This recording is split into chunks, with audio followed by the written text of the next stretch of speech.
Okay, it's being recorded. Thanks. So this is a meeting of the Budget Coordinating Group. It is in fact March 5th, 2025, and we're calling the meeting to order at 12:02. I'm going to check to make sure that you can hear and be heard. I'll start with Deb Leonard and Irv Rhodes. Here. Thank you. And then Nat Larson. Present. And I'm sorry, Jennifer Shao, you're also here. Present. Okay, and finishing up the schools, Tillman Present. and Shannon. I'm here. Great. And then for the library, Nat. Again, present. I'm sorry, I did that already. Thank you. Okay, and then for the town council, Councilor Haneke. Present. Andy Steinberg. Present. Anna Devlin Gothier. Present. Paul. Present. Melissa. Present. Athena. I'm present. Am I missing anybody? Okay, Councilor Haneke, you have your hand up. Yeah, I just have a question. Since Jennifer hasn't joined us before and the Amherst School Committee reps have been clear as to whether they're Amherst or Region, could Jennifer tell us whether she's Amherst or Region? Thank you. Jennifer? That's a good question. I was actually just attending as an observer, but I was sent the link, so I thought I would just observe. Do Okay. you want to put me in the attendees room? I really think it's fine. We're not a voting body, if you will. Okay. And so welcome. Thank you. We're going to start with a couple of updates, and I'm going to turn to Paul and Melissa for those. Sure. So I'll start. And I think the first one is slightly good news. So last time we were together, we talked about a significant increase in our health insurance of 19.92%. Since that time, the Insurance Advisory Committee, which is made up of all of the collective bargaining units in the town and the schools, plus non-union retirees and the town of Pelham, have met. We've reviewed our coverages, and everybody quickly recognized that that was an unsustainable increase. So by making plan design changes, we've been able to reduce that increase from 19.92% to 14.2%. So that helps everybody. It's still higher than we had anticipated. We had been budgeting 13%. And how we got it down is by basically it's really shifting cost, increasing deductibles, increasing copays, looking at our different coverages. We still feel we have a very good plan. We look at the plans being offered basically by the university in the Group Insurance Commission, and we feel that this is still a competitive plan, but it does shift costs to the employees, but recognize that employees have recognized that this is an important task that they have to take on to support our budgets and reduce that significant increase. So that's one of the good news pieces of information that we want to share today. So I can stop there. Yeah. Anna, do you have a question about that? I do. Paul, did you all consider insurance buyouts in terms of incentivizing folks to sign on if they have the opportunity to do a family plan with their partner or something? We do that. We do that. You do that already? Okay. Yeah, that's been done for many years. Yeah. Okay. And we talked about maybe promoting that a little bit more for folks, things like that. Okay. Yeah, to get every strategy we're looking at all the different strategies on that. The second thing we want to present is an update on our budget projections, which Melissa and Holly and others have been really working on under the council's financial guidelines to be tighter in our projections and additional and find additional ways to sort of manage this very serious budget crisis that we're in. So Melissa, did you want to walk through that spreadsheet, which you have all seen before, but it is always important to look at it again. So am I showing the right screen? I always worry about that. Yes. You are. Could you increase increase the size? Yeah. Okay. So this is the the revenue portion of the sheet. And I have to say there aren't a whole lot of changes here. A couple of notable changes from the last time that you saw this is that we have decreased the amount of miscellaneous, and that just has to do with a different way that the agreements with the colleges are have been negotiated for future years. So that revenue just shows up in a different way. So they have been great partners. I just want to say that out loud. This is not a reflection of their lack of contribution. It just shows up in a different part of our municipal operations, and so is no longer available in the local receipts. But luckily, further down, we have increased ambulance funding slightly. Actually, it looks significantly here, but it's only slightly an advantage to the general fund budget. And part of it is an increase in the ambulance asks for their capital projects. So when we went through and matched the capital requests with this sheet, we had to increase the ambulance funding projected for capital had been 470 or 450 and is now 675. So that 200,000 was added to this amount, in addition to another roughly 200,000 of that will flow into our general fund operations in support of ambulance service, which is part of the town part of appropriation in the expense section further down. So the decrease in the miscellaneous is being sort of offset by ambulance. So there's really no change to the revenue section of the budget projections here. And as we move down to the expense side, the exciting news that we have is that we were able to increase from 3.5% to 4% this year. And how we did that is that we looked at like I said, we see here this increase. Some people might recognize this had been 450, it's now 675. But again, all that money comes from the ambulance fund, which we saw above, that went up by more than the $225,000 difference here. But the majority of our ability to increase is that we've taken a look at some of these unappropriated uses here. And this line here, reserved for abatements and exemptions. We've had a practice which is consistent with DOR to withhold 1% of the tax for abatements and exemptions.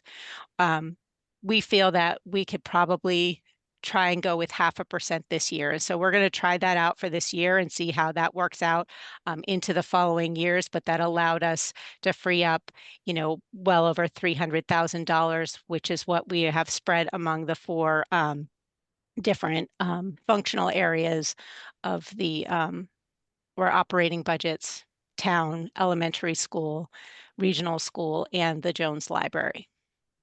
And that is basically the only change from the last time.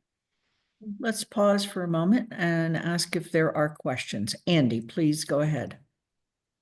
Yeah, I thought about this after you presented it to the Finance Committee yesterday.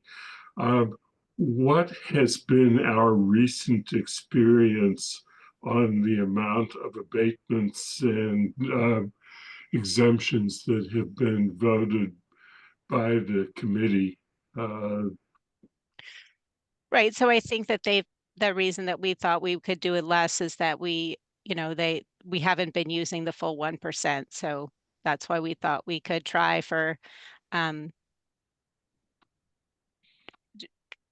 be more sort of it's more less conservative in our reserve for that expense. But is there an actual amount that we have averaged over the last couple of years? I have not looked at that. That's something that it's part of the closeout of the recap, but I don't know what our I don't know what that is off the top of my head, I'll be honest with you. Holly Drake, welcome. You've raised your hand. Do you have something you want to add to that? Holly, you need to unmute, I guess. Yes, I had the number in my head, but I want to confirm it before I do it. So just Holly, give can me a you minute. move your microphone thing down? Thanks. Give me a minute and I will double check that. I just want to make sure the number in my head is correct. Okay. Meantime, Deb Leonard, you have a question? I didn't catch, it's 1% of what is the reserve that's reduced to a 0.5% of what? The, it's a calculation off, the tax number up here at the top, Okay. taxes. The base levy. Mhm. Does that include the special assessment? The money for the elementary school building? I don't, Okay. I'm just That- doing the math quick in my head. I don't believe so. No, Okay. yeah. Okay. Holly, whenever you're ready, just raise your hand. Okay. Are there other questions about this? And I'd like to just pause for a moment and say, when we go from 3.5% to 4%, what amount of money are we actually talking about total? No, I had that written down, yesterday. It's like 300 and I think it's 380. I'll look it up if I can unshare for a second, because I do have the exact number. That's fine. Is there anybody else that needs to see the screen? Okay.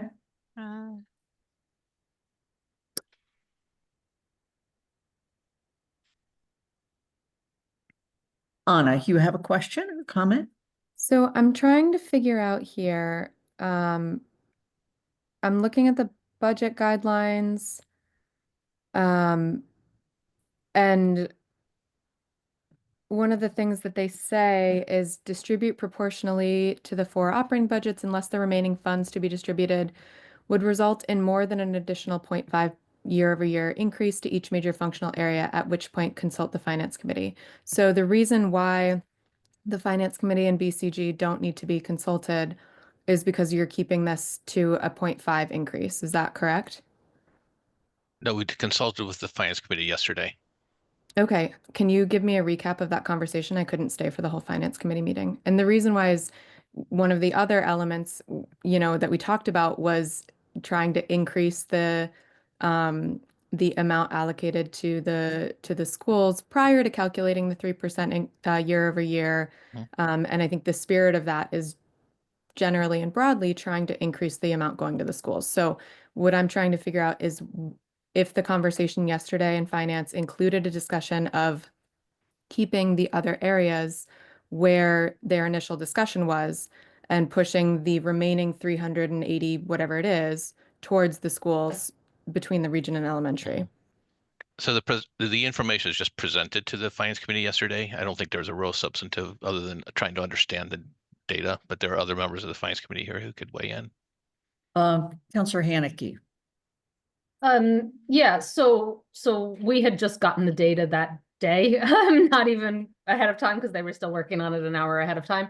But one thing we asked was how much, if all of it was pushed to the schools, additional for schools in total. And the answer to that was 153,000. So of that additional increase that is now distributed across all 4 areas, 153,000 of it is for increases to the town and Jones Library to go up from 3.5 to 4. So it's not 380, it's 153 of that 380s, all of it. So we asked at least what that number would be. There wasn't a huge concern about, there was some talk about, should it go that way? What Paul had mentioned yesterday was that even at the $29.45 million town projection, that the town budget is still approximately 380,000 in deficit. In other words, they are still working on, Melissa wants to talk about that, but you know, so we were talking about that, where without the increase from 3.5% to 4% year over year, the town budget at this time is still trying to find $500,000 worth of decreases in savings to meet the 29 million number that is currently in there. So we heard that yesterday. And then we did talk about what does this do to the regional assessment in particular. Is this, if we increase from 3.5 to 4, and I'm hoping we'll get some conversation on that today, does the regional budget actually increase by that extra $100,000+? Or is it really just decreasing the assessments of the other towns? So that is a discussion for today. We can't obviously discuss that yesterday. The hope is that it would increase the budget as a whole and also increase the contributions of the other towns. But depending on what we hear today, might change what finance says and talks about later on in terms of that increase to the regional schools. I hope that helps, Anna. Well, thank you. Melissa, you have your hand up, and then I'm going to go back to Anna. So I just wanted to say that, thank you for Counselor Haneke for taking such good notes. The total increase to all the governmental areas is $382,000. And the increase, like Counselor Haneke said, if we were to not increase the town or the library, that those additional funds would be, the total amount of that is $153,000.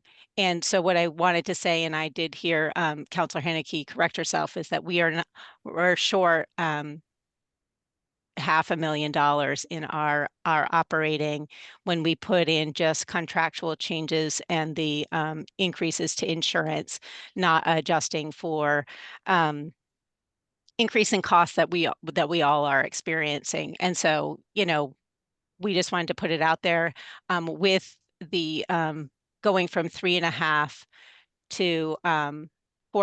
That does bring us closer to a $400,000 hole. It's slightly over $400,000, but again, it doesn't even address some of costs that you know, like everyone else here in this room, we have rising costs that are out of our control, that you know occur year over year. So. And Anna, you still have your hand up? Yes. Paul, did you want to add to that before I go back to Anna? If I can, just to briefly, so the $500,000 deficit is something that we have never experienced this late in the fiscal year on the town side of the budget.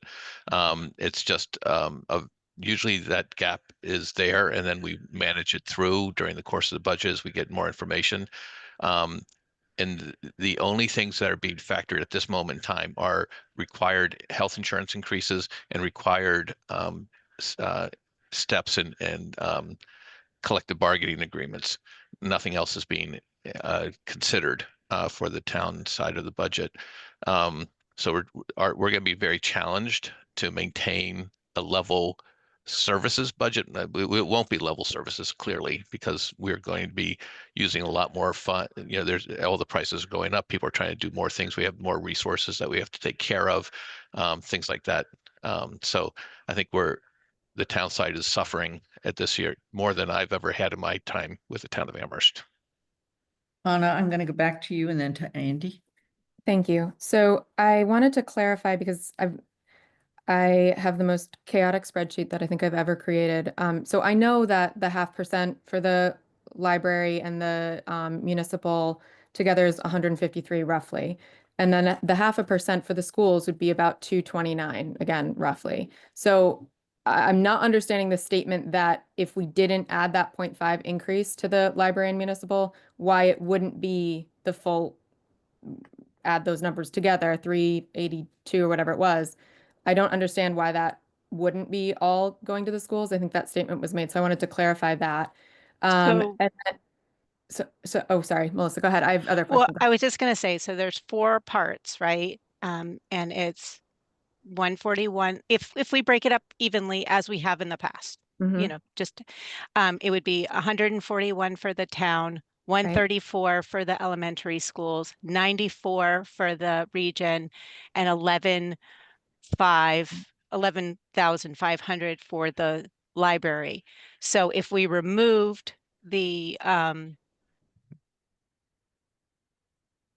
if we added the 11 plus the 141, that's the 153. That's the amount that could be then redistributed, you know, among the schools at their same proportional rate, which I figured out to be an additional 90 for the region. I mean, for the elementary, and an additional 63 for the region. So, And you know, that's 150 for the, it would be 150 for the region, and then 225 for the elementary school. okay. If we were to only give it to the schools, if that's the question you're asking. No, it is, that is the question I'm asking. Okay. Thank you. So then the other things that, you know, respectfully, I hear that we are all struggling with these increases. And, you know, Paul, to your point, you have never faced this type of deficit in the town, on the town end since you've been here. The schools have been navigating this type of deficit every year since, you know, going back, at least since I've been on council. And I know that's a lot shorter than many other folks have been involved, but I think that this is, and the schools are trying to close a larger gap than the town is at this point. So I think for me, I want to look at what's causing the deficit. And I heard you say insurance and step increases and things like that. Those are also hitting the schools the same way. And the schools also have additional increases that I'm sure the town has their own version of.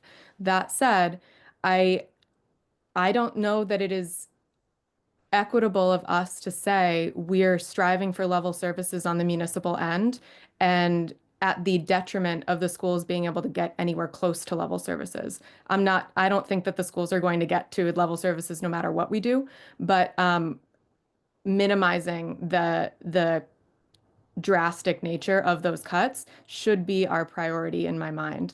And while it's a terrifying thing to say, I think the town should consider looking at what services we need to eliminate in order to make up that deficit instead of padding more cash in. Andy, you have your hand up. Yeah, I think that we actually are going in the direction of conversation that I was going to raise, because we have had different approaches in how to develop initial budgets between the schools and the town. And I'm not going to even speak for the library, because the library has actually been losing staff. So if you go and say, has the library maintained level services over the years, I would have to say, my understanding is the answer is absolutely not. And so the question comes in is why we do level services for two categories, regional and elementary schools, and we don't do level services as a measure for the others. And that was sort of inherent part of the discussion in the Finance Committee yesterday, and I think should be considered in this group. I'm going to go to, actually, Paul, did you have a clarification? Not clarification, more response. I'm Okay. not sure, but I want to hear Deb first. So. Okay, Deb, please. I was reviewing the town budget from FY25, and I was looking at the benefits part, and it said that in FY25, the 9.74 increase for health insurance was balanced out by the salary reserve account. Do you still have the ability, or are you planning on doing that for FY26? Because the schools don't have that. That comes out of staff cuts. That comes from staff cuts. Paul, Melissa, do you have an answer to that? We can't hear you. Holly will correct me if I'm wrong on this, but we put, we have incomplete, salary, negotiations. So we have open contracts. And so instead of putting, what we anticipate to be the the outcome of those negotiations, we put that in a salary reserve so that if, we assume that, every contract's going to get a 1%, a 2%, whatever that percentage we are assuming that the negotiations will go to. And again, it is assumption. We haven't sat down and negotiated with those groups on what their true outcomes. We set that aside. So instead of putting that in the planning department's budget, we set aside funds in a reserve for those negotiations. So it's just, I think that there must be a way that they are budgeting for that in the schools. Like, that you have salary increases coming. You have to plan that you're going to give something in that. Otherwise, of course, you're not fully funded. I'm going to ask whether Dr. Z, welcome, first of all, or Shannon would like to answer how you accommodate for salary expectations coming from negotiations. Is it in a separate fund or is it built in? It's built in. I did raise my hand to answer the question, but it is built in. We actually have a range, so we know how far of higher percentage we can go in terms of COLA, and so we built that in, knowing that if we are below that, then there's an opportunity for us to kind of, adjust and save some positions, but we can't go above it because we've already had a severe deficit. So in other words, both of us have them in our budgets. We just label them separately. Mhm. The town labels them separately.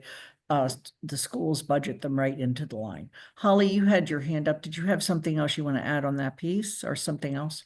Yeah, I just want just a very, very brief explanation. I think that what Deb Leonard was referring to is in each section of the budget, we list like the major changes. And even though health insurance went up 9.7% in that employee benefits category, it actually shows a decrease. So we were just explaining how we can have a 9.7 increase and a decrease in the total overall budget. And that is simply because even though our health insurance went up, this one category called salary reserve went down enough to offset that.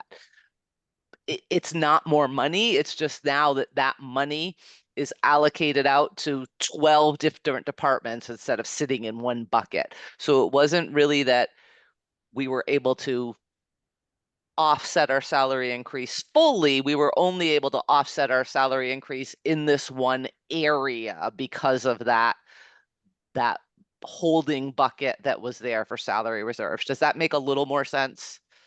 Deb, does that, do you understand the way people have explained this now?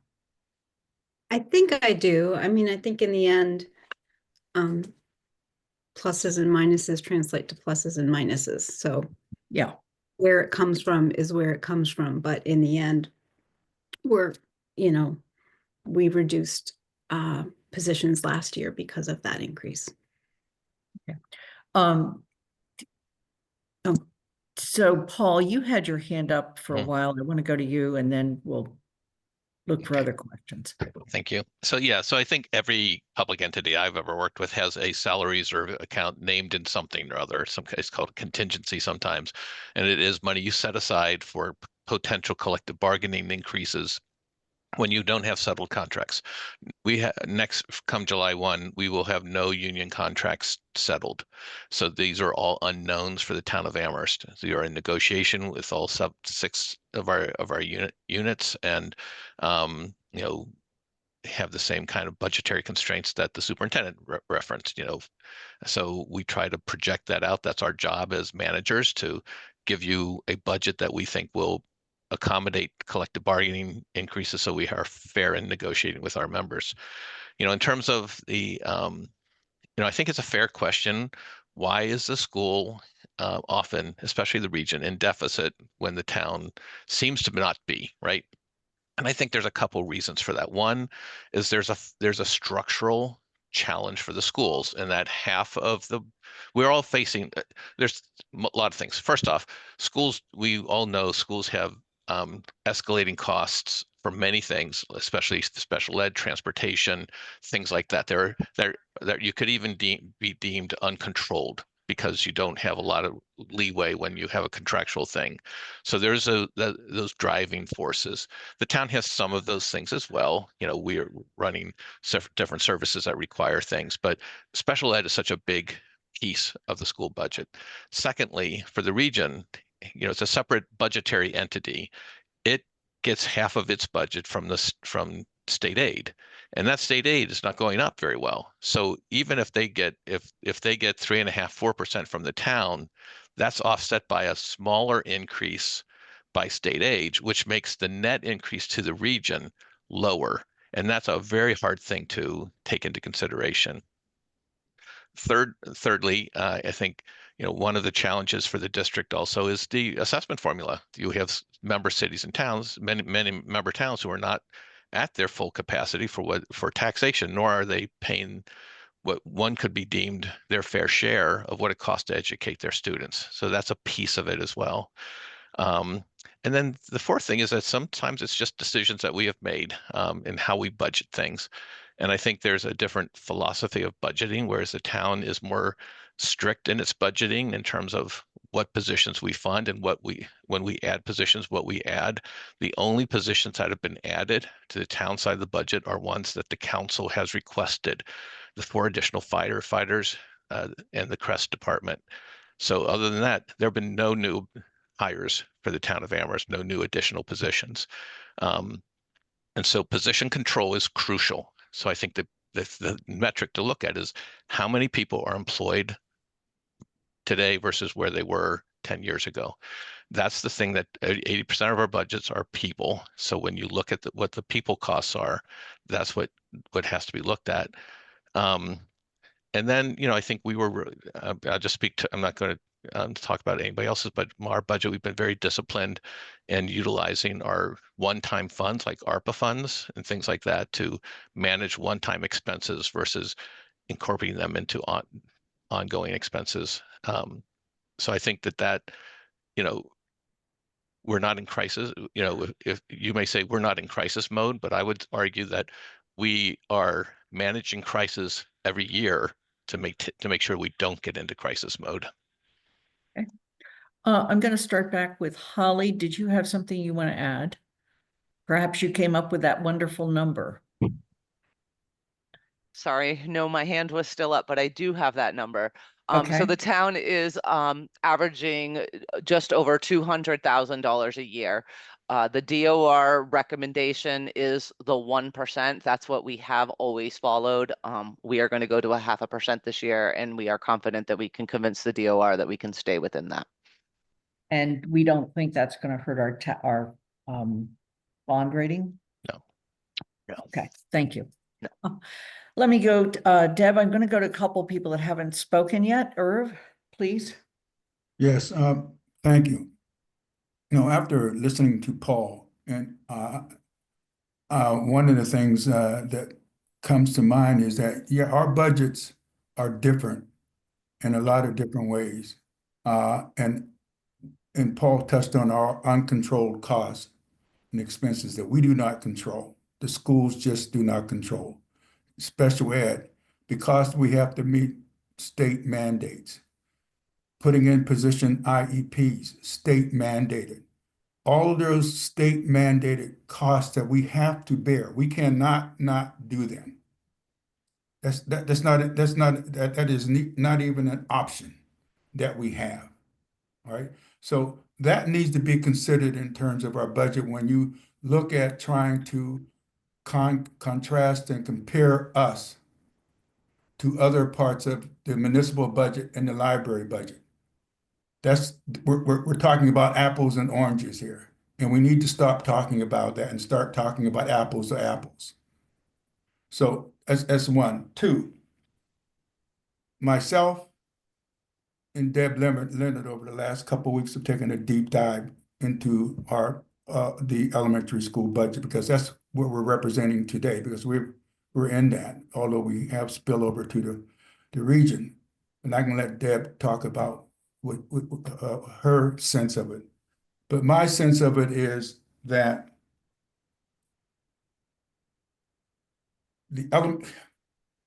this is hard. The elementary schools are in a position where it cannot cut itself out of deficits. There's no way for us to do it. Town council, Paul, could allocate us enough money this year to eliminate our deficits, which would be great. And if he said he would do that, if we promised we wouldn't be in the same position next year, we couldn't say that, because we will be in the same position next year. We will be there. And so there are some hard conversations that need to happen between the town, the finance committee, town council, the school committee, school employees, and unions. Hard conversations, because if we do not have those hard conversations and some concessions made, we will always be in this position. I would like to ask the town, Paul, and the council to help the schools, elementary schools, eliminate as much of its 1.4 deficit expected as possible. Those cuts are not only onerous, but they're hurtful to our students. I mean, very hurtful. There's a huge difference between a pothole and a kid. So we have to have something there to take care of that. I'm looking at this as a transitional year, because the following year, we need to have some serious conversations. And I mean that the schools, school staff, and all of us in the school community have to look at our fixed costs. Those fixed costs cannot be continuing at the same level that they are. It's unsustainable. And I know that a lot of union people will probably be throwing eggs at my house. That's true. It is true. And we as a schools and the town need to come together to figure out how we can deal with those two areas, the fixed costs that we have and our uncontrolled expenses. But it's the fixed costs which are troublesome, very troublesome. Thank you. Irv, thank you, first of all, for the time you and Jennifer are spending. Not Jennifer, Deb. I'm sorry, Deb, that you and Deb are spending. Can I just ask you, when you say this is a transitional year, which year are you referring to? FY20? Fiscal 26, fiscal 26. Okay. All right. So, and when you said if we wiped out the deficit this year, you would still come back with one for next year, and that would be FY27. Yes. Okay. Thank you for that clarification. Councillor Haneke, can I go on to Tillman and then back to you and Deb? Okay, Tillman. Thank you. Yeah, so first of all, I'm delighted to see that there is some additional money, and thank you for finding that. I don't want to speak to the budget in too much detail, but I want to support Councillor Devlin Gauthier's point about the schools really need the money, and so I hope that this will be considered. Level services is far away from where we are for the region and the other schools. So I just want to point out that the schools are cutting, and so we're reducing the expenses, but this can only go so far. It is a little unfortunate that we have meetings where we learn about what the impact of these are that are in the realm of the school committee, and so we hear from the teachers and the staff from the schools about what this really means on the ground. but the school committee, of course, is trying to get as much resources for the schools as is feasible. And so if you want to hear what the impacts are really in terms of what it means for our students, I encourage you to revisit the budget hearing from the regional school committee. And I'm sure there was a similar meeting with the elementary schools, just to get a sense of, this really does matter. I want to comment quickly on the other towns, because there was a question earlier, what would the other towns do? I cannot speak for, any of the towns officially, but my sense is that if Amherst increases their contribution to the budget, then the other towns would follow suit somewhat proportionally. And that would mean that overall, the available resources for the region would go up, and that would be desirable to reduce the cuts that I mentioned. I do want to point out one thing that the select board from Leverett has asked me to please repeat and convey to the town of Amherst and the discussion, because this just came up both at the Four Towns meeting and in this meeting. It was said that that some towns haven't paid their fair share, and this the way this sounds is maybe a little bit confusing, because Leverett in particular and all the other towns have paid exactly what they were asked to pay in all the previous budget years. The formula was different, and because of that, there was an imbalance, but no town was ever asked to pay more and then said, no, we're not paying this, right? And the formula has changed this year because the towns want to do this differently.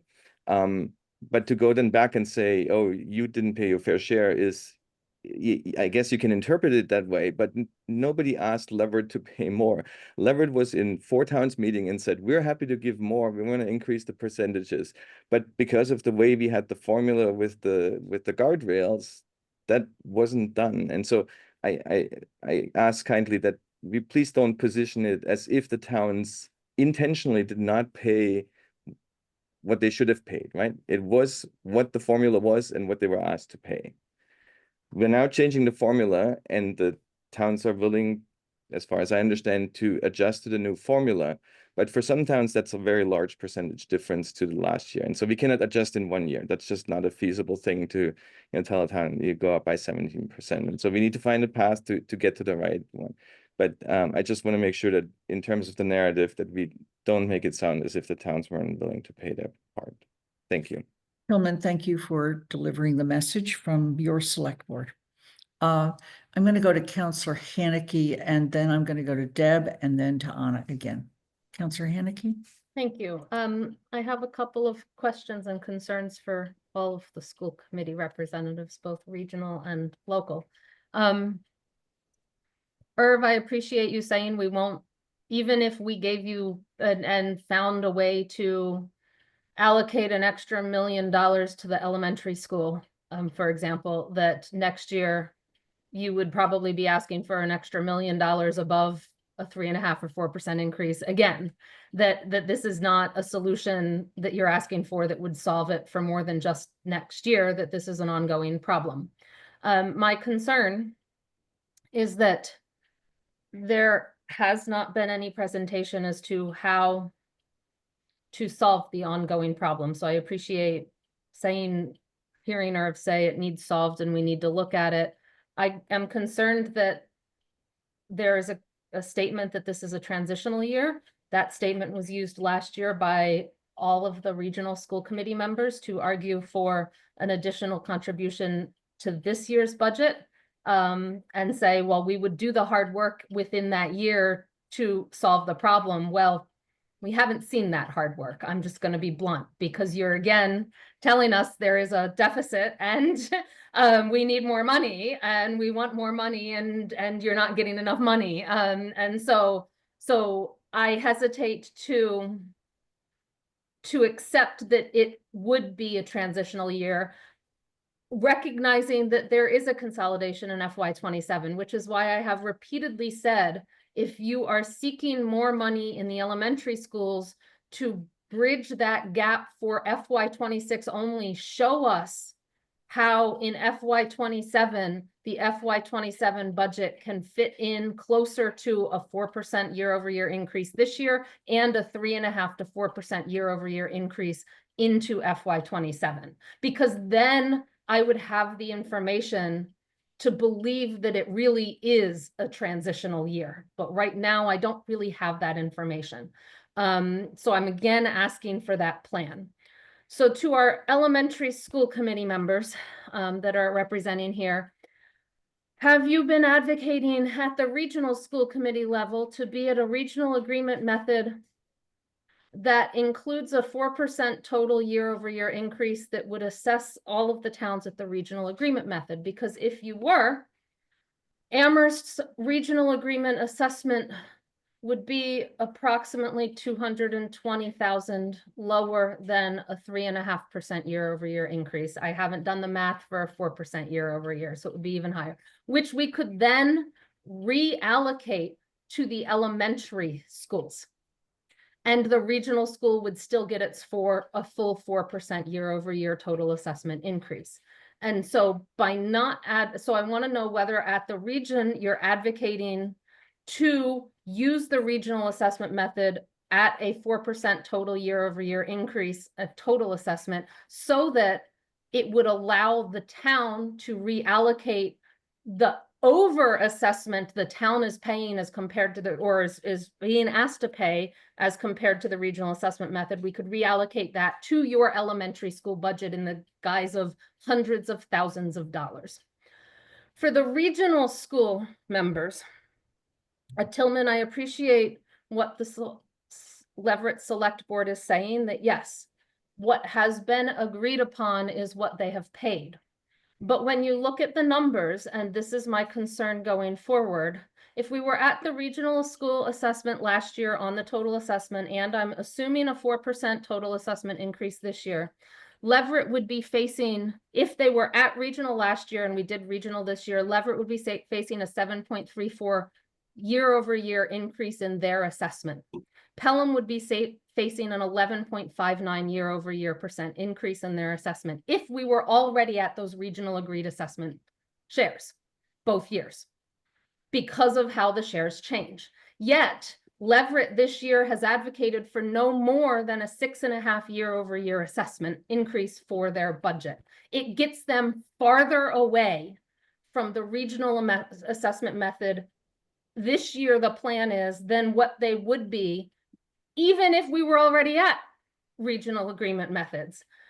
But we're not even there. And so Leverett last year was 60,000 under the regional agreement method. At the max they've said they'd pay this year, they are $78,000 below the regional agreement method. I fail to see how that gets Leverett closer to paying its regional agreement method and gets us closer to the regional agreement. So yes, they haven't declined, but we're getting farther away. And if Leverett met its regional agreement share with a 4% year-over-year increase, well, if Leverett met its regional share based on an Amherst year-over-year increase of 3.5%, and if Pelham met it, which at the proposed 4% year-over-year increase total, Pelham is $143,000 below its regional assessment method. The region, if based on a 3% year-over-year increase for Amherst, and everyone else followed their correct share for next year's regional agreement, FY26 regional agreement method, the region would receive $276,000 more in budget. And so at the region, for the regional school committee members, my question is, what are you doing to advocate at Leverett and Pelham to meet those regional agreement shares to increase the regional agreement total assessment so that the region gets more money, not on the backs of Amherst taxpayers, but on the backs of those that are below the regional agreement share? And I must say, I watched the regional agreement budget hearing. I watched the Amherst committee budget hearing, and I was very disappointed that at the region, everyone talked about more money from Amherst. No one talked about more money from Pelham or Leverett, even though it is Pelham and Leverett that is below the regional agreement assessment share in all of the proposals. So what is the regional school committee doing to advocate at Pelham and Leverett to bring them closer than they were last year, which the current plan does not, to bring them closer to the regional agreement share, which would increase the region's total budget. Hi, Lynn. I Hi, know there's others in front of me, but I have a situation that I need to please go ahead. address. Mhm. And I would be remiss if I don't say this. After Councillor Haneke started speaking and she spoke about the work and no work was done, I immediately did not hear any of the questions that was said after that. And the reason being is because I found it to be, and I'm a very direct person, so I appreciate your directness. I feel like it's very disrespectful to me and my leadership team that I've worked since September to analyze and find areas within each one of the districts and how we can save, how we can consolidate, and how we can make sure that educational systems are run. For the question at the regional level, and I want to be clear, some of the things that occur and why the individuals may have referred to Amherst is because they were all Amherst residents that sat there and they had concerns. From my lens as someone who has come into this district from July, even when I think about capital and how the district, the use of our buildings, when I receive emails from upset parents because the pool is not functioning, or I have individuals and partnerships, some of the deeper partnerships and use of regional facilities come into Amherst out of the other 3 towns. That's okay because we serve 4 towns at the region. I think the conversation is, even at the Amherst Elementary meetings and looking at the budgets, is how are we truly supporting what we say we value, which is educating our children. And I know that the committee members are going to talk more about that, but we have been working to look at innovative ways. And even in that, we are met with children who have vast and varied needs.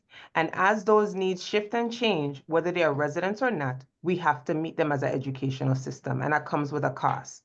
And so for me, to ever hear as a leader of this district, regardless of what any individual may think I think of my staff, I know my staff works very hard. They have been very innovative and looked at various models. They've met with every town. And from my understanding, no town is meeting what the assessment method is asking of them, including Amherst. So for me, it would be great if all 4 towns step up to the plate. And if there needs to be an amendment to the regional agreement, then let's do so, which is what we have been saying at our 4 towns meeting repeatedly. If we do not agree on something, we would have to revert back to what is currently there, which does raise, and Shannon can correct me, Amherst above the 3.5% that you have put into your financial guidelines. So if we are going to talk about one, we should talk about all. But I will not allow anyone to ever say that the staff at these 3 districts did not work hard and did not come up with any innovative ways to try to consolidate and still run an educational system, not when I'm leading it. Thank you all. I need to step away, and I'm sure Shannon will leave me. Thank you. Thank you. All right. Deb, I'm going to go back to you. I wanted to say one thing, going back to something Paul said in the beginning, because I think part of the conversation, part of the difficulty in the conversation is facts, and we all get different facts. So if you look at the region, and I know I'm here representing Amherst, but you were referring to the region. So state assessments is not half of our budget. It's 27%. So if you're looking for, yes, I understand, hold harmless, flat level funding and all that stuff. That's not going to save us either. So I just wanted to say, and if you look at the difference between the governor's budget and the additional increments that will come through as the legislature considers above minimum aid per pupil, it's not going to translate into, it might translate into a paraprofessional. It's not going to make or break our budget problem. So that's one thing I just wanted to say. And then I'm gonna start with another thing I wanted to say about what I've learned about school finance. The structure is complicated, but in some ways very simple to understand. It's never supposed to be a proportional amount. It starts that way. So there's a minimum amount required by the state for the mandatory contributions for each of the districts. It's never proportional to the amount, to the per pupil amount. It's based on the relative wealth of the towns. So it's never going to be fair from a percentage point of view. The differential is what is being discussed. So there's transportation costs that are like flat out just determined ahead of time, the proportions. There's the fixed assets also determined way ahead of time. Mandatory contribution determined by the state based on population, but based on a complicated formula of things that Shannon understands. So of that, for FY26, there's $16 million of our budget that is not divvied up any other way. The assessment method is the balance between what additional things we are asking for beyond, well, the 16 million plus the 12 plus that comes in from other sources. So it's about 50% of our total budget that we're deciding how to divide amongst the towns. So again, just want to read that into the record as something that should not continue to perpetuate that just misunderstanding of how that money is divided up. And I recognize that I was the person who said, give me a year. And I maintain it was the right thing to do. I have a superintendent now making her decisions about what she thinks should be done at all levels with consultation of building principals. So I think it was the right thing. Did I work? Did I not do anything? I didn't produce anything. You are absolutely right. I did not come back with a single dollar. Did I not do any work? I would tell you that my children are very concerned about my well-being. I don't sleep well. I have conversations all out in many different directions. I have not pursued Project 211, but I am aware I've been in contact with state officials. I've been in contact with local officials. I've been in contact with our senator, our representative.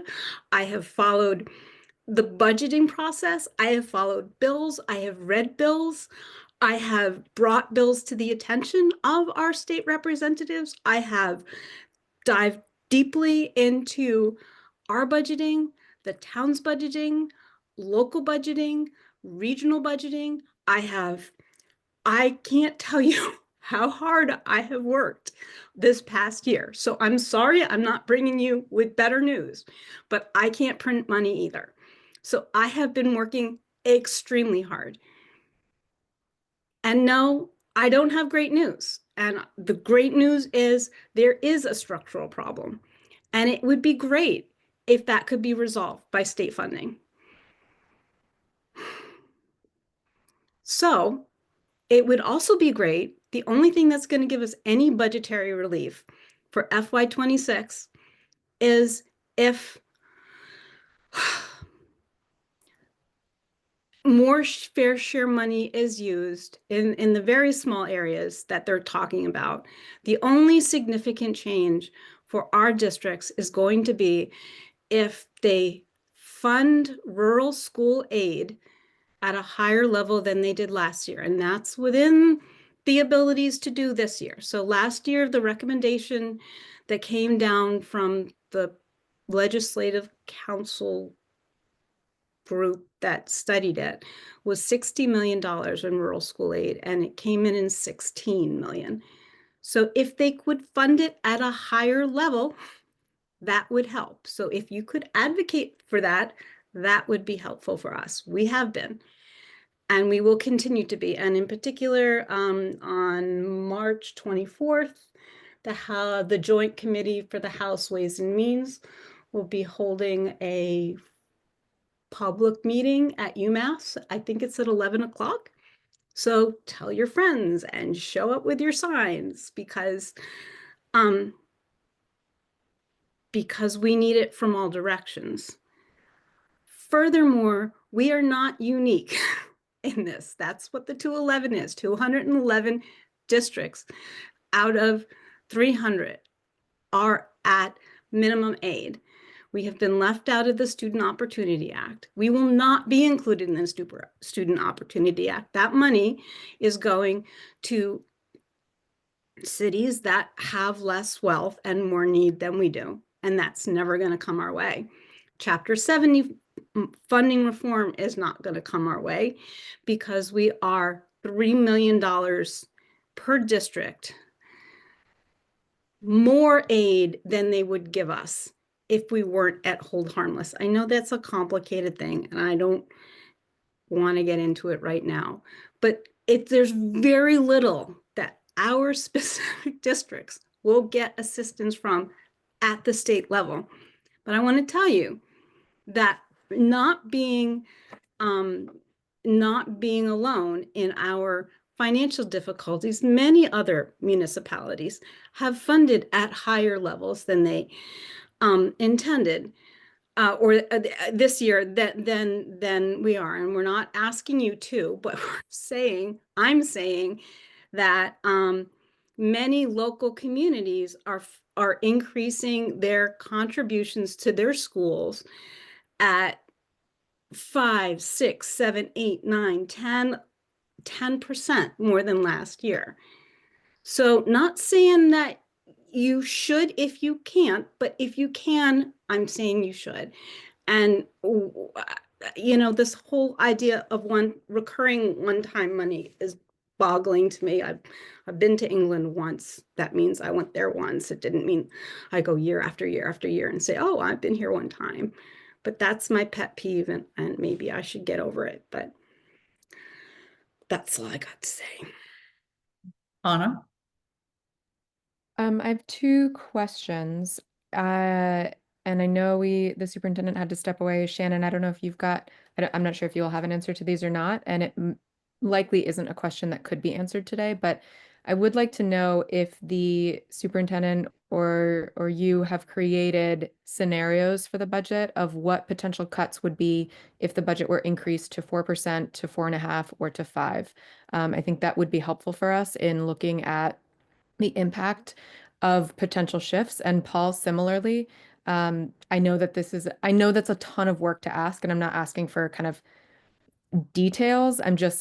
I can look at those budgets and say, all right, well, X number of dollars could pull this cut back or whatever, but I'm not able to prioritize in the way that the school committee or the folks at the schools can. So I am curious, just as we kind of move forward, to kind of put some reality behind the shifting of dollars to say what it would look like if we were able to fund the schools at 4.5, or at 4, or possibly 5. I don't know if 5 is likely, but 4.5 or 4. And then my second question was in looking at the budget, and I apologize if this is easily explained and I missed it, but Chapter 90 is not in the budget document that I see, right, under any state aid or anything. And I'm just curious, Melissa, where is Chapter 90 funding and why is it not listed in the budget? So Chapter 90, like all other state grants for both the school and the town departments, are not reflected in the operating general fund budget. What the council sees is operating general fund. Okay, so Chapter 70 is not considered a state grant in the way that Chapter 90 is? Right, it's not. So there are other grants that, and Shannon would know more specifically about this, that they fund their operating costs because they're what I think are called entitlement grants that they receive year over year that support certain parts of education and educational operations. And so that's outside of the budget that she presents at 4 towns or even to the Amherst School Committee. That's in addition to, just like Chapter 90 is in addition to our general fund appropriation to support roads and sidewalk repair. Great, thank you for explaining that. And to answer your question about what would come back if we received more funding, that was a conversation we had with the principals, the district leadership, when we were talking about the reductions and finalizing them before they were announced public. So there were a few that right off the bat, if we received any more money, would be the first things that the principals felt were a priority to be returned. I don't have that in front of me, and it's not something that we shared publicly, but at some point, if we do receive more funding, we would have a conversation internally with the principals and finalize that and could show it. Okay, so it kind of, in terms of cart and horse, the horse would be the decision on funding. We won't really get to know the scenarios before we know the funding. I mean, if that's something that's wanted, we could certainly put it together. I do know, there was a few that was immediately, if we received more funding, this is the first thing coming back. But we could certainly put something together, like a tiered system. I know I can't ask you for that, so I will leave that to the school committee to decide whether they want to ask you for that. I just, school committee members on this call, I think, for what it's worth, I think that would be helpful if you choose to ask for that. Thanks, Shannon, I appreciate it. And thanks, Melissa. Although, please remember, we're not the school committee. We don't make the decisions as to where to fund or not fund. That's why I said this is not up to me at all. The information, I think, helps to contextualize the discussion. Got it. Andy, you have your hand up. Yeah, there are several things that have come in the conversation I thought would be worth just pointing out or responding to. One is recognized a little bit in what Deb said, and that is we need to realize that this is a systemic problem that is affecting all communities. We just have to pick up the Gazette every day, and it's just a question of which town school are we going to read about today? I think today it was Belchertown, but yesterday was probably Northampton.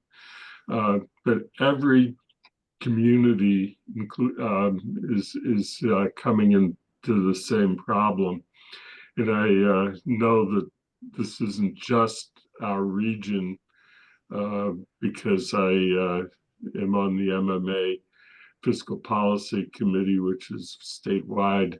And at our last meeting, we were hearing the school concerns as sort of a primary concern of municipalities in developing budgets.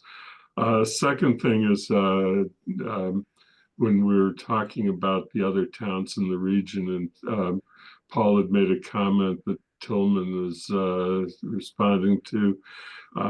The point that was really there is that if you look at the history of how towns have, our four communities, municipalities have taxed Amherst every year has used the full capacity that we can tax to the full levy limit. The other three towns, if you look at the history, have not always increased by 2.5% per year when given the opportunity to do so, and have what is known as excess levy capacity. That is just a reality difference that gives some flexibility to other towns because they have not taxed the prior capacity and have the ability to increase without going to voters for an override, where we could only do it by going to voters for an override. Third thing that I was just hope that people had looked at was because the conversation had been about there had been discussions each year previously about the needs to really look at what fundamentally is happening in school budgets and how to deal with it.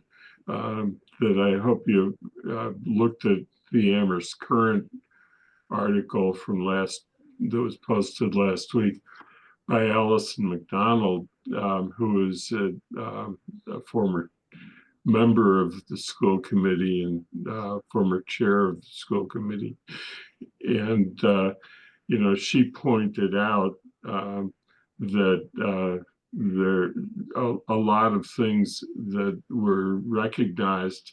And I say that because I really sympathize with our superintendent and school committee, because so many of you have been cast in the position of being new to the role and inheriting something where Allison has had the experience of what was in the prior discussions. We really, except for Irv, have been lost in a you know, huge turnover in our school committee and in our superintendent. And I appreciate that that has put you in a very difficult position. But the last thing that I wanted to say is that we really do need to work together and try and not be in a combative process. And it's important that we think about this in the long term, because this is not going to be a problem that's going away. And that's the bottom line message is that if we continue to have the budgets in one segment going up each year at a greater rate than others, it's just a question of how long is that sustainable before the whole system caves in. And that's why the Finance Committee was wanting to see some 5-year planning, just so that we get a sense that as we develop our 5-year plan, which we always do because that's sound financial management, that we know that there's 5-year planning going on in each of the other components. Thank you. I'm going to call on other people, but I want to be mindful of the fact that basically on the agenda, we have provided updates. Our next item is the whole issue of free cash and excess, if you will, and deficiencies. And then the major initiatives, which was really to look at the capital issues.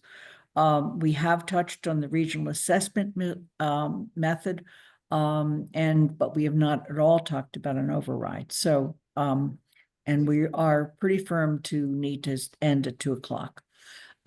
Tillman.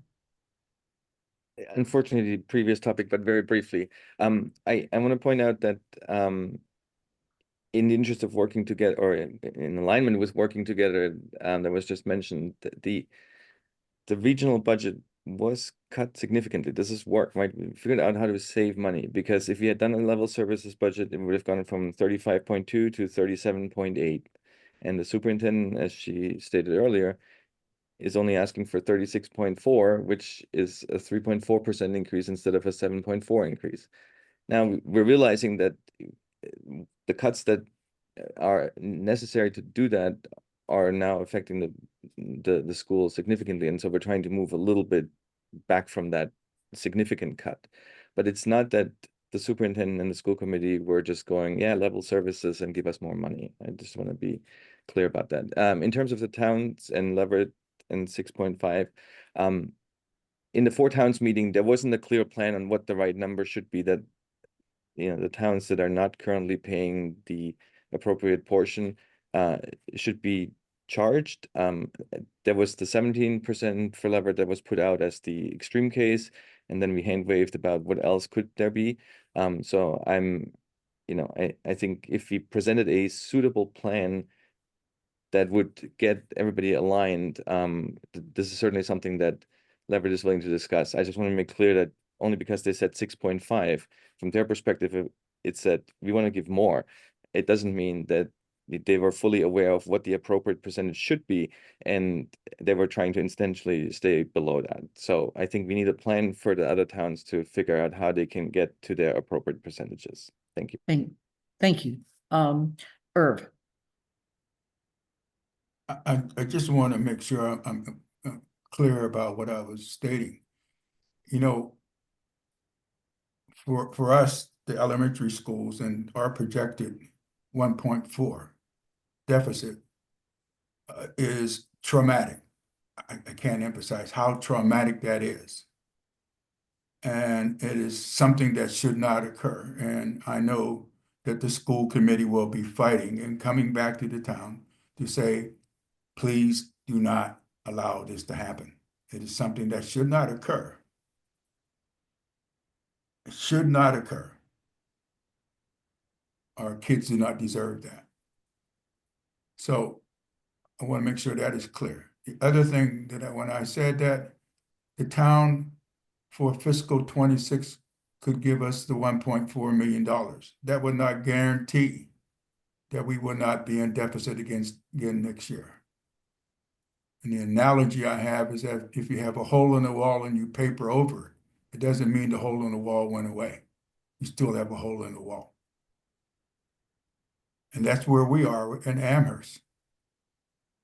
And again, I would and am advocating for the town and the school committee and the superintendent to sit down and make some hard decisions.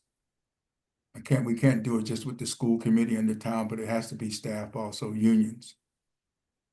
But we have to do that. We can't do this. We can't stop this year. We go ahead, at the end of this year, while we get the budget set, we get the money, and then we go on for next year. We have to find a way to get off this treadmill. We really have to find a way to do this. Thank you. Councillor Haneke. Let me start by saying I did not mean to imply that the staff has not done and the schools has not done any work. What I meant to say, or I guess I didn't say it well, is it's hard to see that work because year after year, as a counselor, I am being asked to do the same thing, which is, as Irv just said, paper over yet another level services deficit that is in the millions and doesn't seem to be getting any smaller. So it's not that it's that we can't see any work being done. It's not that there isn't work being done. I know the staff is working really hard and all, but it's hard to, as a counselor, year after year, be told, well, we still need another 6 or 7%, year over year, every year, and we'll do the work and we'll get it better. And then the next year it's another 6 or 7%. It's hard to see the results of that, to see where we're going with it, as Andy and frankly Irv have said, because here's my concern. If we were to find more money to resolve both the school deficits, both elementary and regional school deficits on our own, although I still maintain that the other 3 towns in a 4-town region need to help resolve those deficits with higher increases, getting closer to the regional agreement method. We have to find that money from basically the municipal service. But if that doesn't solve the problem, and next year the schools need, and that's 2 million in cuts to a budget that is already facing, with Paul having this year been the most outspoken he's ever been about the cuts he's having to make or figure out how to make, $500,000.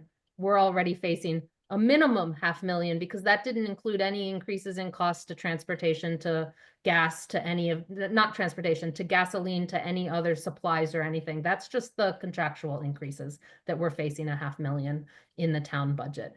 But that means next year we would cut 2 million from it, cut all of that, and next year the schools would come back and say, well, we need another 2 million above the 3.5 or 4% already, and take it from the town, and then we cut another 2 million from the town, and as Andy said, without a plan, that's not sustainable either, because at some point we end up with no town services either.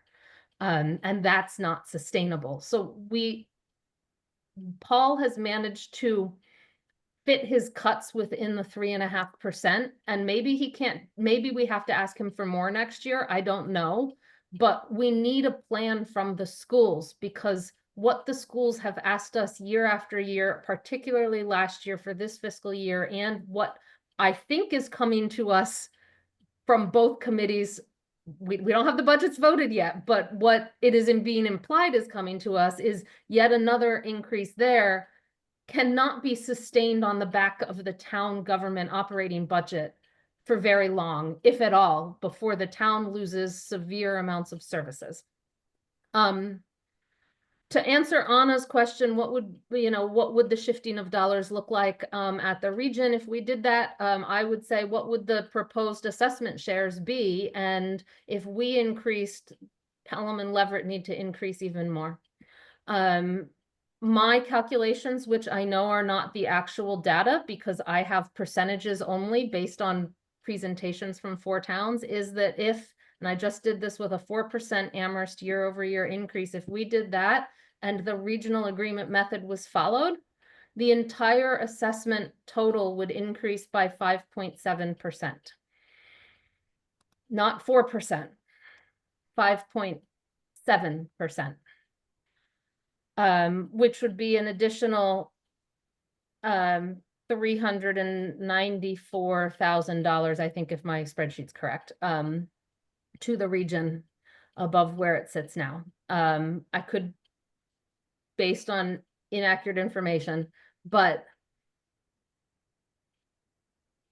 I feel like the region is pushing Amherst without similarly pushing Pelham and Leverett to increase their shares closer to the regional agreement method.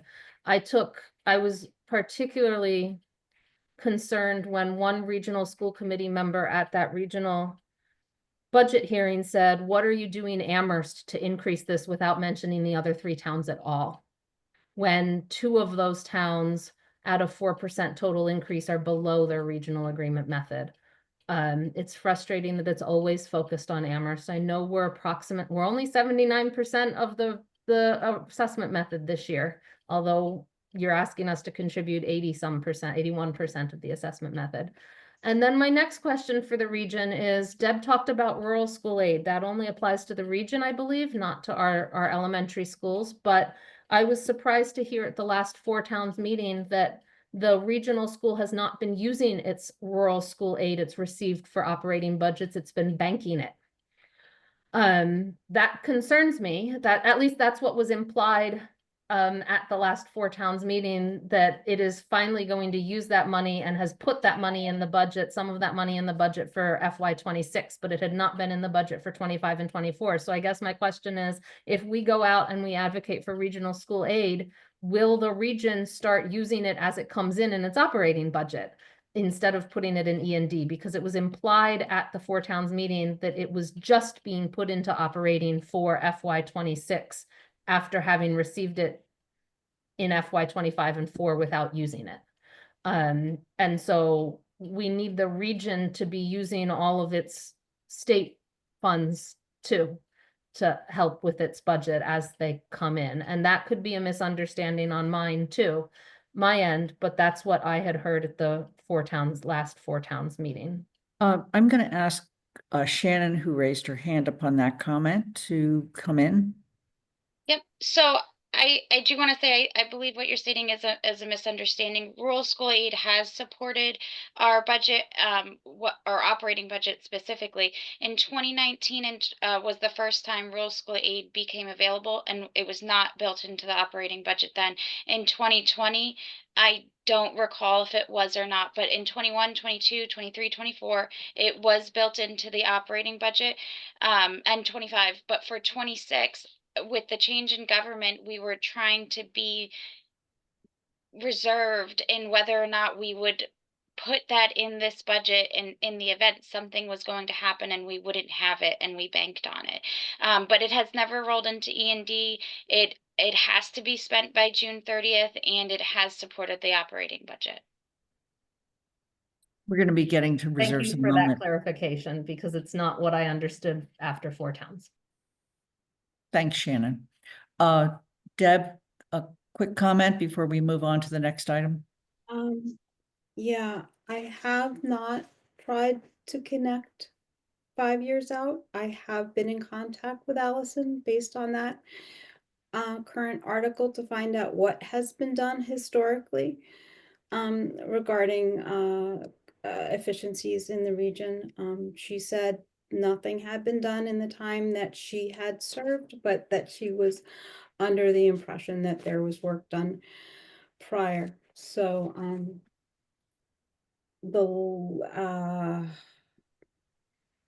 to Anna's question, we will be discussing in open meeting restorations and prioritizing what is restored. I think we all have a pretty clear sense of what I think I'm not speaking for the committee, but my sense is it's pretty clear the top priorities on what positions to restore, and those will be discussed at length. And we might be coming back with another iteration of the budget with those positions restored. That's my understanding of the possibilities for the remainder of March. And then what was the last piece? I just wanted to say that for FY26, the district is in the revenue line for the region is contributing $980,000 towards our operating budget. So that's 880 between budget support and contingency, and 100,000 for interest revenue. Thank you. I'd like to go on to at least the next item, which is free cash. And I believe, Melissa, you had a presentation you were prepared to make.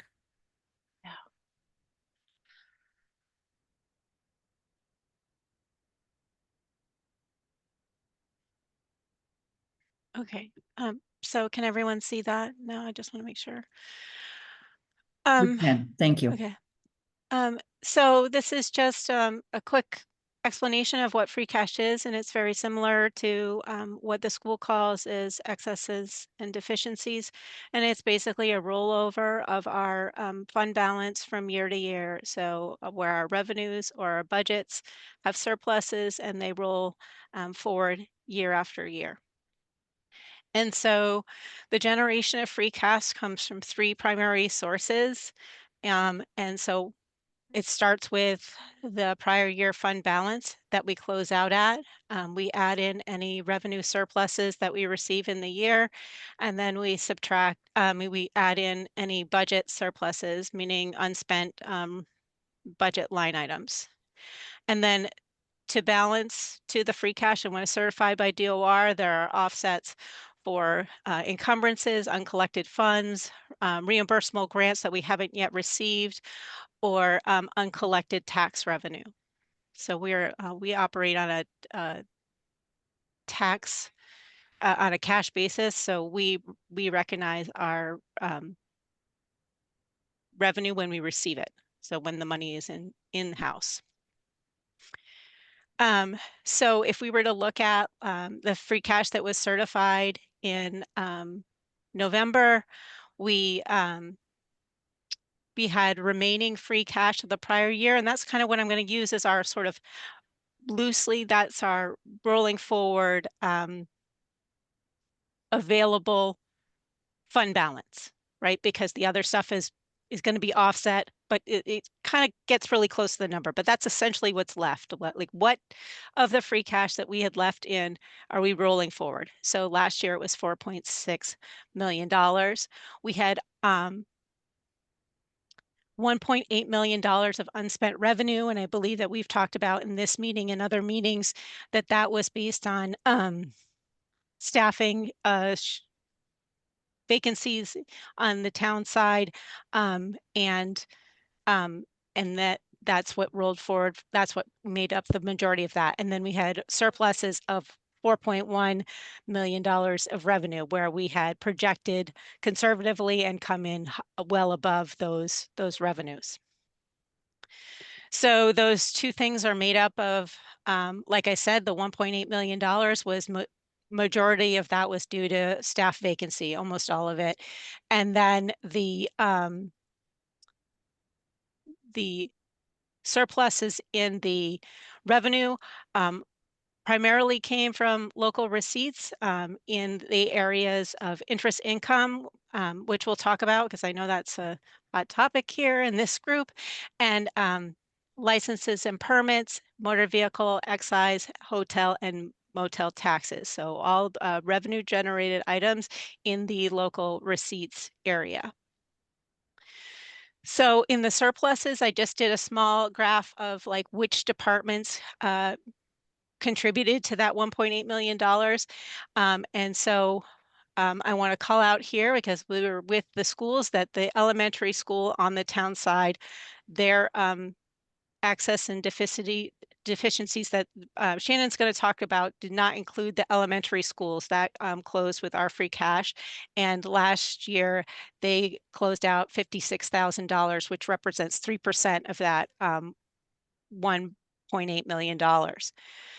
We had a lot of vacancies in the public safety space, and then in other parts of DPW and our planning and inspections office is what these other large areas are. The bulk of the savings is shown in what's called general government, and that's because all of our savings for health insurance, when we have vacancies, we're not paying health insurance for all those employees, and all of that shows in the general government line. So that's why that area looks bigger than the rest for us. This is a 20-year history on investment income, and I show this because I want to show that while we did do exceptionally well in 2024, and we are doing exceptionally well in 2025, this is not the historical pattern of these of this income. It has generally been below 500,000, and 500,000 is the amount that we estimated for fiscal 26. Do I think that we'll meet that easily? Yes, I do. However, I'm concerned that we won't be able to maintain that. And there's two factors that go into that. One is this sort of trend that you see here, where there is this anomaly spike, but the interest rates were comparable in 2007 and 2008 and 2009. Comparable to what they are today. And you can see that we were made much more money. And that has to do a lot more with the deposits that we have on hand that are available because of supply chain and project stalls. So we have a lot more cash in our coffers to invest at these interest rates of 4 or 5% today than we traditionally have in hand. And as those projects are starting to kick off, that our availability to invest those funds is going to decline. And that's why we are continuing to be more conservative than others would see if you just look back, 2 years where we did, exceptionally well. But that's the reason for that. Another major contributing factor of the revenue surplus had to do with local receipts. And this is a 20-year trend of the overall local receipts. And you can see that it's more like a rolling hill and less of a steady increase. And so the primary drivers of that are these motor vehicle rooms, meals, and permits. And so I pulled those out separately, but they seem to follow along with the overall ebb and flow of local receipts as a whole. And I just point that out as to that we have to, when I budget revenue or anyone in municipal government budgets revenue, they sort of like to look at the lower ends of the rolling hills so that when the dip comes, we aren't saddled with trying to plan for cuts because the economy has changed. We can kind of expect a rolling hill increase, but not a straight line, and it's not as steep as our best years. Additionally, I looked at what the local receipts are here, and to just sort of call out what the major drivers are. In 2024, it was 18%, a substantial amount of that income. However, in the years that it isn't over $1 million, which was the norm, it was a much smaller percentage of that overall receipts. You can see that building permits are here a big driver. Motor vehicle tax, I would say, of the local receipts is the most consistent that we could sort of count on to be steadily increasing over time, just on the way that that tax is calculated. Meals tax is in here, and hotel room tax. Those are, they're dependent on the market and the economy, so they change from year to year depending on how the economy is doing. A big driver right here of these receipts are special assessments and pilots. We don't generally miss on those assessments. We know what they are, but they are a big part of this overall contribution. And I did want to point out that the part that is getting the surplus and is getting a lot of interest is this local receipts. Because it's the only thing that we can kind of make an estimate for, rather than it's a 2.5% increase tax year over year. It's not limited by those sort of guidelines. It's limited by trends. But you're talking about a small part of our overall revenue source. So it is 8 to 11% of our overall budgets year over year, depending on how much we collect in that. But it is a inconsistent revenue source, and that's why we budget it conservatively.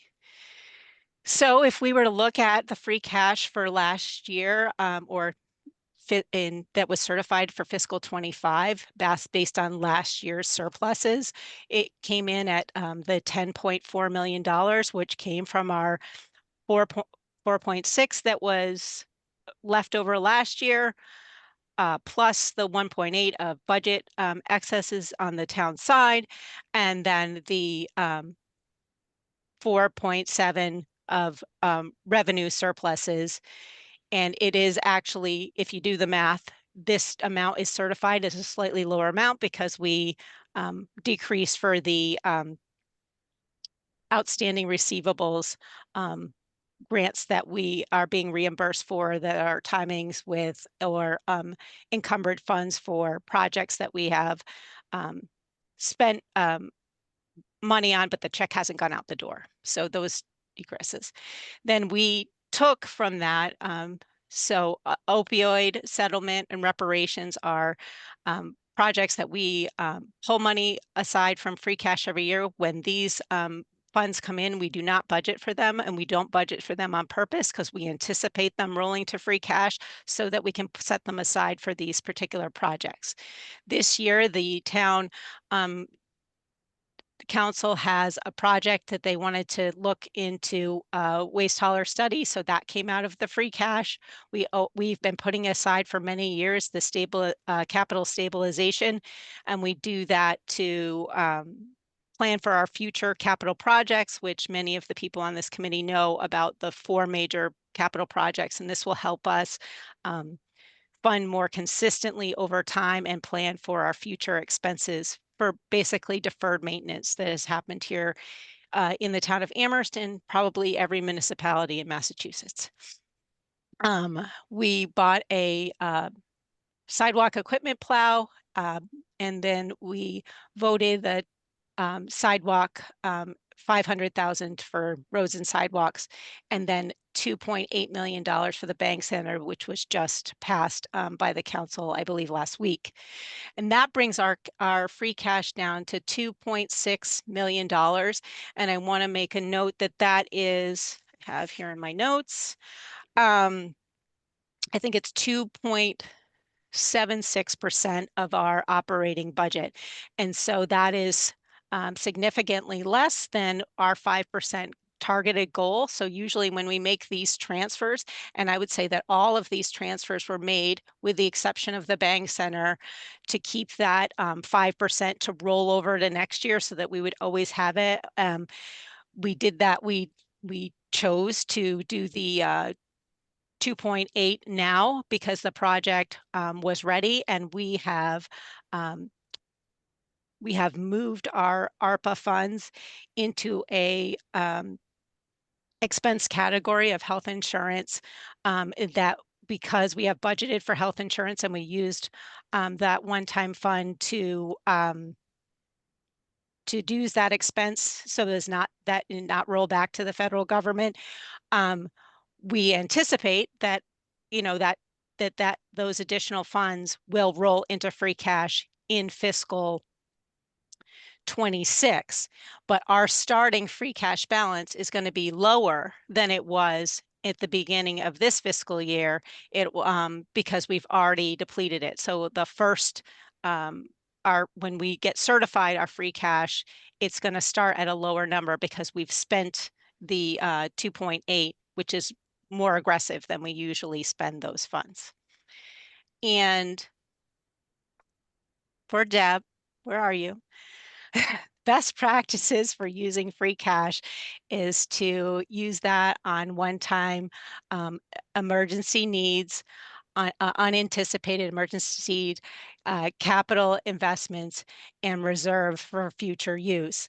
And the reason for that is that when you build a one-time revenue source into operating costs and the next year comes, there's nowhere to take it from. And so that's why we say that. And can I just add couple things to that, Lynn? Please.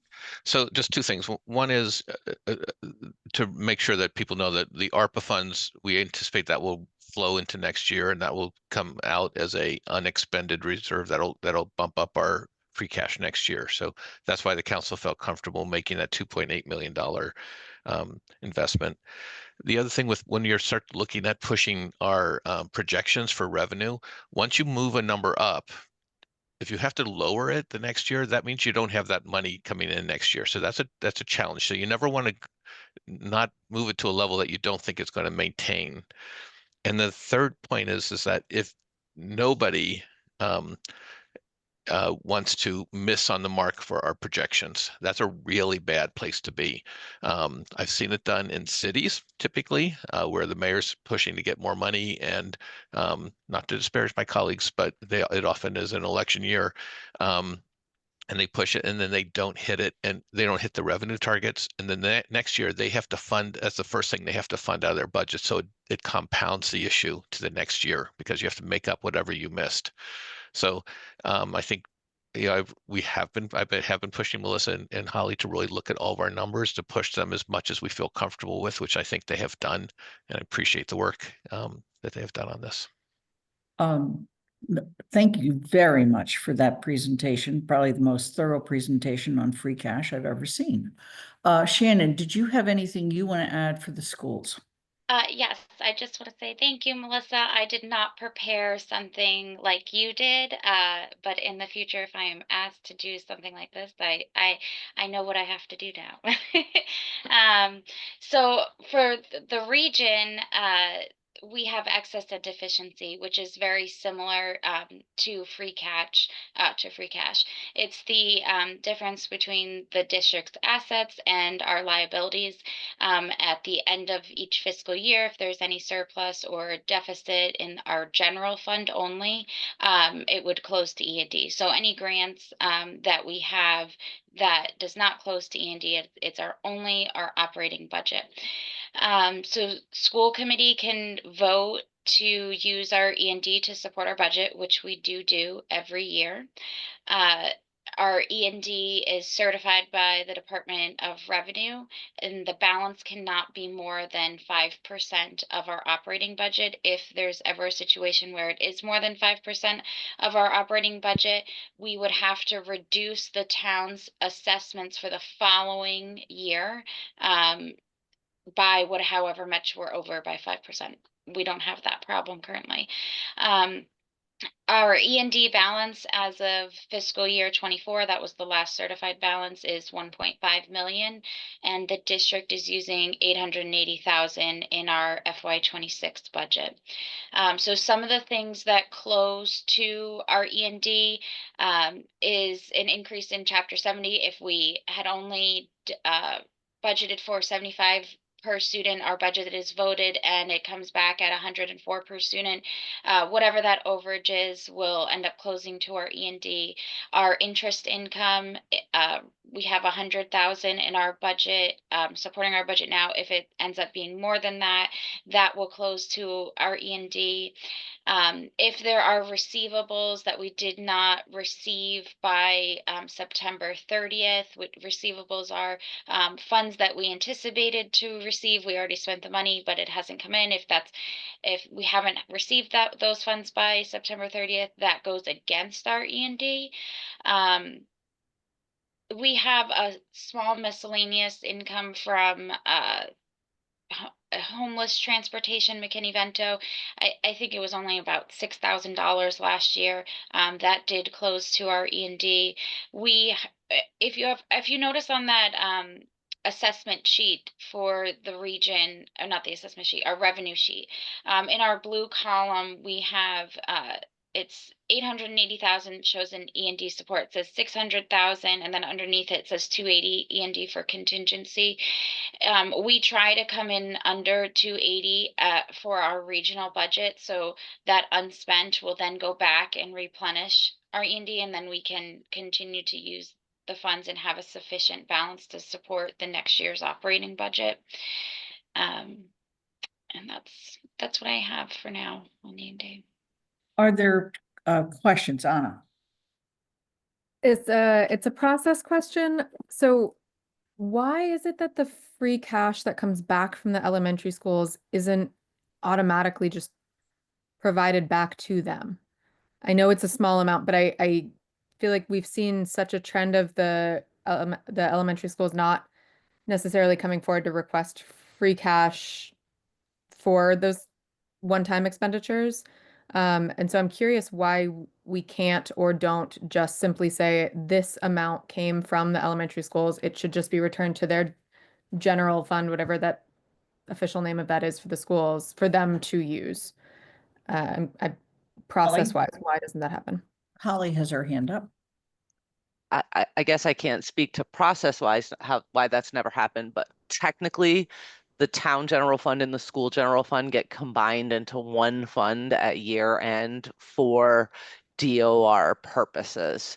So in the end, we have to take the town's general fund and the school's general fund and put it together for DOR purposes, and they don't care who spent more, who spent less. It's just not something we have ever done. DOR doesn't treat it separately.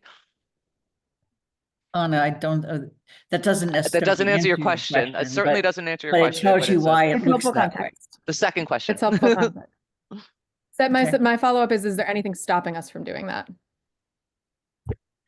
I would say that the school could spend general fund money first, and if I was a school finance person, that's what I would do. And I would just say, being in this position this past year, I have learned so much more than I've learned from the past 3 years I worked here. So that won't happen again where there's 54,000. And so one of the things that I will say is we would use less school choice funds and save that school choice funding. And we can use that for prior years, but I don't foresee and I don't plan on having that this year. Good answer. Usually it's in the pennies that they return. Okay, thank you for clarifying. Shannon, congratulations on your learning curve. She's been amazing. Right. So I want to just be honest and say we are at 1:51. We said we would stop at 2. I need to offer public comment, and we have not even made it through our agenda.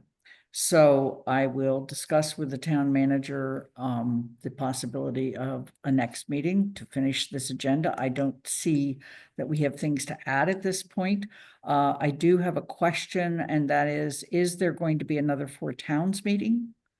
Do we know? We I don't do know. not. Shannon, did you have an answer to I that? do not know. Will say that when I counted back 40 days from Leverett and Shutesbury's town meetings, it ends up being that the regional school budget needs to be voted by March 17th. So I know that there will be a regional meeting on the 11th. I don't believe there will be a vote at that meeting, but I suspect there will be another meeting either on the 14th or the 17th where there will be a vote. So I don't think there's any time for another Four Towns meeting. I'm going to go to Deb Leonard. Do you have a comment? I had the similar. I have nothing Okay. additional. Thank you. Anna, you have your hand up still? Yeah, I had something that I'd like to discuss. It's not necessarily as much of a time crunch as the other things that we're currently discussing, but part of our charge talks about develop coordinated budget guidelines and calendars and coordinate the process of budget development. And that's been an underlying current of a lot of what's been discussed today, is that we are not currently working on timelines that play nicely with each other at all. And so I would very much like to see a meeting. I think we're kind of trying to deal with a bit of the most present and urgent crisis, but I think that this group cannot go on hiatus until we've really firmly made recommendations to each of our bodies after coordinating here regarding how we're going to better coordinate that budget process, those budget guidelines and calendars. So it's something that is going to take, I think, probably multiple meetings of this group, to be honest. And it's not necessarily something that we need to do in the next meeting or even the next 2 meetings, but it's something we need to do before this group disbands. Thank you. I'm going to, Deb, you have your hand up again? You need to For unmute. agenda planning, I just want to say that any kind of consolidation request from this committee should really build in a lot of time. That's a very complicated problem and has a lot of overlapping issues to resolve. Got it. I'm going to ask now if there's anybody who would like to make public comment. There are 4 people in the Zoom audience. If you would like to make public comment, please raise your hand. I see one hand. Alex Lopez, please enter the room and tell us who you are and where you live, or generally where you live. You don't have to give the address. So we need to bring Alex in. Yeah, Got it. There you are. Alex, go right ahead, please. Hey, my name's Alex Lopez. I live at 265 Potwine Lane, just to make it precise. And I guess I came to this meeting with hope. I leave this meeting with less. Unfortunately, I have to say, Paul, your priorities are showing. You were asked earlier in this meeting about the reasons that the schools suffer while the towns have money. And if I heard you correctly, you gave 4 answers. 1 was special ed and the costs. 2, state aid hasn't kept up, so the region suffers. 3, the assessment formula leaves some towns with money while the schools are in debt. And 4, that schools have added positions while the town hasn't. So I just want to point out a question about why the schools suffer while the town has money. You answered that the assessment formula leaves towns with money while the schools don't have it. And part of that is being said, or I mean, that is being said by our town manager, who currently in his schools have a over $1 million deficit while the town just put up a surplus slide that, Lynn, I heard you say was the best you've ever seen. And I trust you because you've seen a lot of surplus sign in this town. It was the best presentation I've ever seen, not the dollars. I want to be clear. No, I appreciate that, and I'll reclaim my time. So I just want to point out that while in the midst of us all looking at each other and figuring out what's fair for each other to pay, Amherst isn't even taking care of its own elementary schools. So let's not start celebrating and saying it's the other guys first. And until we can take care of our own schools, I don't think that looking at other towns and saying that their percentages are incorrect is necessarily appropriate. Never mind the fact that our town is standing in front of all of these projects we're currently building, talking about the fact that we can't spend additional monies because of the commitments that we have made. We did not blink twice when we saw the increased costs of the Jones Library, and yet we blink every single time the schools come here and ask for money. We talk about the fact that it is an ongoing one-time problem when every time the library had to go out to bid, they came back with a higher number. And so if we cannot assure our children to the same rate that we can assure our town library trustees, that's astonishing. That is such a naked display of our backwards priorities. And so as we look forward, I would hope that in the midst of everything that is happening in this nation, in this state, in our school system, that we start looking at each other as partners in a way to get out of this. Because I know when my kids asked my wife, who works in humanitarian aid, why Donald Trump was cutting her programs across the world, why people weren't going to be able to see their doctors come Saturday, that I had to explain to them that right now we have people in charge who are acting like lifeguards at a pool where someone pooped in the pool, and they're more concerned about figuring out who did it than making sure everyone got out safely. So I'm asking us to figure out a way to make sure that everyone gets out safely, that our kids are able to get the educational standards that were provided to you when you grew up in this town, instead of asking them to continue to sacrifice and cut so that you can fund your fancy ribbon cuttings. Thank you for your comments. Pamela Rooney, you have your hand up. Please enter the room and state your name and where you live.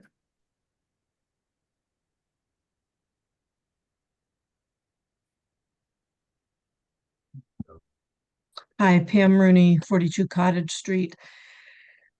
I am not an educator, so I speak from lack of understanding, but I did pick up on Mr. Rhodes' two concerns that are uncontrollable and driving the costs, and one had to do with transportation and the other is special ed.